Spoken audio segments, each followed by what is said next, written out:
spring, word began to circulate in Washington that the House Oversight Committee, under its new chairman, Congressman Jamie Comer, had discovered criminal behavior after reviewing thousands of pages of the Biden family's bank records. Now, publicly, to the extent they responded at all, the White House dismissed the investigation as, of course, politically motivated. In any case, irrelevant. Hunter Biden was an adult, so his business dealings had nothing at all to do with his father, in this case, the President of the United States. But in private, everybody understood it wasn't quite that simple. There has long been overwhelming evidence that Joe and Hunter Biden's financial lives are not separate at all, but deeply intertwined. On Hunter Biden's laptop, there's a suggestion that the two of them even at one point shared a bank account. And of course, Hunter Biden wrote himself that he kicked back cash from his foreign business deals to his father. He wrote that bitterly. So the Oversight Committee's investigation was potentially a disaster for the White House, a scandal, possibly even the prelude to criminal charges. So in order to get ahead of all of that, Joe Biden's handlers did the one thing they could do. They set up an MSNBC interview to preemptively whitewash whatever Jamie Comer might find. Here's the results of that. This aired on May 5th. Sir, there is something personal that's affecting you. Your son, while there's no ties to you, could be charged by your Department of Justice. How will that impact your presidency? First of all, my son's done nothing wrong. I trust him. I have faith in him. And it impacts my presidency by making me feel proud of him. Okay, time for the master class for free. You can audit it. Here it goes. Sir, showing appropriate respect, says the shill, there is something personal that's affecting you. Note the wording. Personal, not of public concern, nothing law enforcement might be interested in, but personal, a sad family tragedy. That's the framing. And then this, a sentence choreographed to the letter. Your son, while there's no ties to you, could be charged by your Department of Justice. Got that? Well, there's no tie to you. So the answer is, in fact, in the question. Whatever Hunter Biden goes down for, and we know he is going to be charged because MSNBC said so, but when that happens, that's Hunter's problem. It's got nothing to do with Joe Biden. Rest easy, America. 5 days later, the Oversight Committee released its findings, and they were, in fact, devastating. Quote, bank records show the Biden family, their business associates, and their companies, their many companies, received over $10 million from foreign nationals and their related companies, the committee wrote. Investigators had, quote, identified payments to Biden family members from foreign companies while Joe Biden served as vice president and after he left public office. So actually there was something there. It was a scandal. Racketeering, money laundering, wire fraud, those are some of the crimes the Bidens seem to have committed, in addition, of course, to selling out the United States for cash. So what would happen to them? Well, Donald Trump had an idea, quote, they'll hit Hunter with something small to make their strike on me look fair. Trump wrote that about 2 weeks ago, and it turned out those were prescient words. This morning, Hunter Biden pleaded guilty to pretty much nothing. Biden pled to 2 misdemeanor tax evasion charges, then entered a diversion on a federal gun charge. That's it. As far as Merrick Garland's Justice Department is concerned, Hunter Biden is done. There was no pre-dawn raid carried live simultaneously on CNN. There was no perp walk, no handcuffs, no press conference. Above all, there was no felony. Hunter Biden, who broke federal gun laws, can still carry a gun. It's like it all never happened. In fact, the Justice Department just baptized Hunter Biden, a lifetime of sins washed away in an instant. It was a secular miracle. Most miraculous of all, Hunter Biden somehow escaped a FARA charge. FARA is the Foreign Agent Registration Act, and it is exactly what its name suggests. Under federal law, if you are acting as an agent of a foreign nation in Washington, you are required to register with our government to let everybody know. Well, for decades, pretty much nobody in Washington did register under FARA, and precisely no one was ever prosecuted for it. No one. But starting several years ago, the Justice Department began sending people to prison on FARA violations. The official explanation was, we're cracking down on foreign influence in Washington. And of course, privately, everyone in Washington laughed. They knew that was absurd. In fact, it's the opposite of the truth. Foreign powers have never had more power in Washington. Their agents are everywhere, in every federal agency and throughout business. down to and including in executive positions at various social media companies. The Biden administration knows all of this, and it's not a problem. In fact, it's their policy.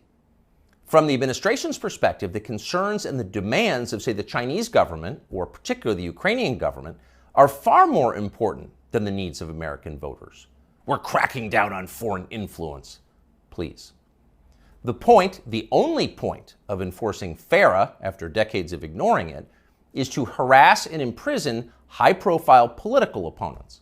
Trump donor Elliot Broidy pled to a FARA violation a few years ago. So did Trump campaign manager, famously Paul Manafort. He went to prison. Last year, the DOJ went after Trump confidant Steve Wynn under FARA. But in the end, the Biden administration overreached so comically that the whole thing was thrown out by a judge. But they tried. So as long as they're trying, if it was a fair system, Hunter Biden would be first on the list of those next to be charged with a FARA violation. In fact, many of them. Hunter Biden was a foreign agent. He never registered as one. But for years, that's exactly what he was. He sold access to his father and other lawmakers to the Chinese and the Ukrainians and countries throughout the world. There's no debate about that. The FBI has known about it for years. For years, they've had possession of Hunter Biden's laptop. But they didn't charge him for it today. They never will. Why? Well, you know the answer. Hunter Biden has good genes. A more interesting question, though, which is another question the feds will never consider, is what does Hunter Biden do for a living now? This is a man with no obvious job and, of course, zero skills. He spent midlife smoking crack. Yet somehow he's managed to live pretty well despite rising inflation. He's been living in big houses in the costliest residential neighborhoods in the world. He's been paying his stripper baby mama $20,000 a month in child support. And he has retained a team of the most expensive lawyers in the country who spend quite a bit of time sending threatening letters to anyone who asks questions about how they're being paid. We can confirm that firsthand. So again, what does Hunter Biden do for work? That's a fair question, and tonight we have the answer. For years, Hunter Biden was an influence peddler. Now, Hunter Biden is a self-actualizer. He self-actualizes for a living. He gets in touch with himself, his feelings, and he follows his muse. Here he is explaining his new vocation in a 2019 ABC News interview. This is new. It's your studio. Yeah. But now he's opening the doors to a place never captured by a paparazzi's lens, his refuge, an art studio where he finds solace in painting. What's the goal eventually? No goal. That's the perfect part about it. It's just, it literally keeps me sane. His refuge, far from the paparazzi's lens. In other words, we're not the paparazzi, we're ABC News. What's the goal of this? Your refuge. There's no goal, he says, grinning with those fake teeth. It just keeps me sane. But actually, there was a goal. And if you didn't know what a virtuous person Hunter Biden was, you might think it looked a lot like money laundering. 2 years after that interview, Hunter Biden was selling prints of his art. And to be clear, just the prints, not the, quote, art itself, but effectively photocopies of it for $75,000 a pop. Apparently, Hunter Biden moved 5 of these repros in just days. That's $375,000 in less than a week for signing copies of your fake art. As for the paintings themselves, childish self-indulgent blots, those sold for $500,000 apiece. So the question is, who bought them and why? It'd be interesting to know. There's a story there for sure, but of course we have no right to know. There's no public policy implication. It's not like Hunter Biden's finances have anything to do with his father's finances. Meanwhile, once his father did become president, corporate publisher Simon & Schuster lined up as well to pay Hunter Biden's bills. According to news reports, Simon & Schuster gave Hunter Biden millions of dollars for his highly selective account of his wholly unaccomplished life. And then the publisher lined up brainless celebrity endorsers like Dave Eggers and Stephen King to promote it. King, who apparently will say anything if it helps the party, called Hunter Biden's silly manuscript a, quote, harrowing and compulsively readable memoir. And then Stephen King described Hunter Biden himself as beautiful. Needless to say, the book sold miserably, but Hunter Biden got to keep the millions, and that was the point. And so on. This kind of thing apparently happened a lot. Again, there seems to be a story here, and we think it's probably worth learning a lot more about it and bringing it to you. In the coming weeks, we will. In the meantime, though, the question is, what can we learn from Hunter Biden's plea deal today? First off, the obvious. For the children of the people in charge, there are no penalties. There are only upsides. They're princelings. They can do what they want. You are not. Therefore, you can't. So don't get any ideas about cheating on your taxes or violating federal gun laws unless you want to celebrate next year's Father's Day through the glass in the visitor's room. The rules definitely apply to you, including rules you don't yet know exist. But there is also a deeper lesson here, a more disturbing one. What we're watching through Hunter Biden's life and through the Biden administration, now entering its third year, is the total inversion of virtue.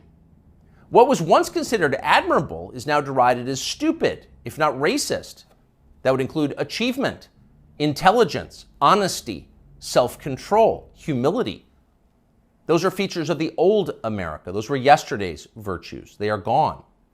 In their place, all that we once considered contemptible and repulsive, we're told to worship that now. Here's a small example, but we think a revealing one. In addition to his many other sins, Joe Biden has hired what has to be the single dumbest, nastiest, most dishonest, most ridiculous person he could possibly find for the very public position of White House press secretary. There's a point to it, of course. It was a humiliation exercise. It was designed to degrade the country and dispirit the rest of us. That's the White House press secretary? Shut up! But here's the thing. The White House press secretary herself has no idea why she's in the job. She thinks she's amazing. Here she is in a clip we just saw. A year in this role, there's been a couple of things that has made me incredibly proud. Many things that made me incredibly proud to be at that podium during this historic moment. Again, this is a historic administration. I'm a historic figure, and I certainly walk in history every day. I'm a historic figure? Imagine saying that. I'm a historic figure, but she does. And she says it in a burst of sincere self-congratulation, marked by her signature bad grammar. Illiterate, but proud. Of course she's proud. Karine Jean-Pierre is now a historic figure, just like Hunter Biden is now an important artist. It makes you feel stupid for going to work. Younger people say the news is full of lies. Kennedy's motorcade. 239 people. The death of Jeffrey Epstein.